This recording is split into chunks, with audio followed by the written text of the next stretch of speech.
आज 1 एप्रिल पासून नवं आर्थिक वर्ष सुरू होणार आहे आणि या नव्या आर्थिक वर्षासोबतच काही महत्त्वाचे बदल देखील होणार आहेत। हे बदल आपलं बँक अकाउंट, टॅग, आधार कार्ड, पॅन कार्ड, लिंकिंग आणि केवायसीच्या संदर्भामध्ये असणार आहेत।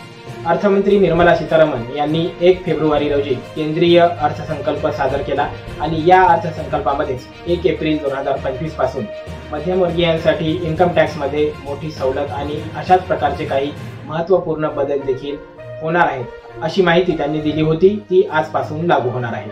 आर्थिक नववर्ष म्हणजेच आज 1 एप्रिल पासून काही महत्त्वाचे बदल होणार आहेत। तर ते कोणते महत्त्वाचे बदल असणार आहेत त्यावरती एक नजर टाकूया।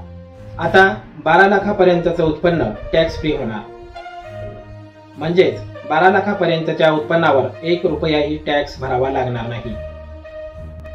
नव्या कर प्रणालीनुसार 12 लाख रुपयांचं वार्षिक उत्पन्न करमुक्त असणार आहे। लाभांशासाठी पॅन आधार लिंक करणं आवश्यक असणार आहे। लाभांश आणि भांडवली नफ्यावरून TDS वजावट वाढणार आहे। पॅन कार्ड, आधार कार्ड लिंक नसलेल्या कोणालाही 1 एप्रिल पासून लाभांश पेमेंट मिळणार नाही। वापरात नसलेली UPI ID देखील बंद होणार आहे। गेल्या 12 महिन्यांपासून वापरात नसलेले UPI ID बंद केले जाणार आहेत।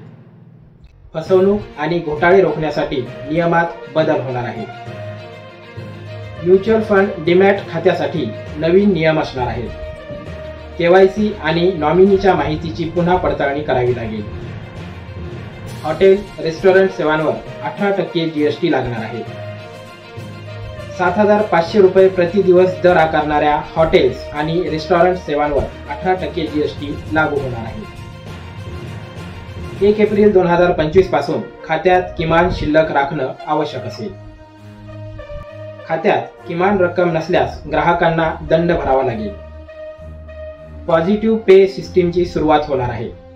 50,000 रुपयांपेक्षा जास्त चेक पेमेंटसाठी पूर्व नोंदणी तपशील द्यावा लागेल।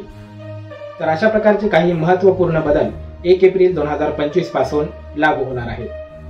अशाच महत्त्वाच्या अपडेटसाठी आपल्या चॅनलला सबस्क्राईब करा। धन्यवाद।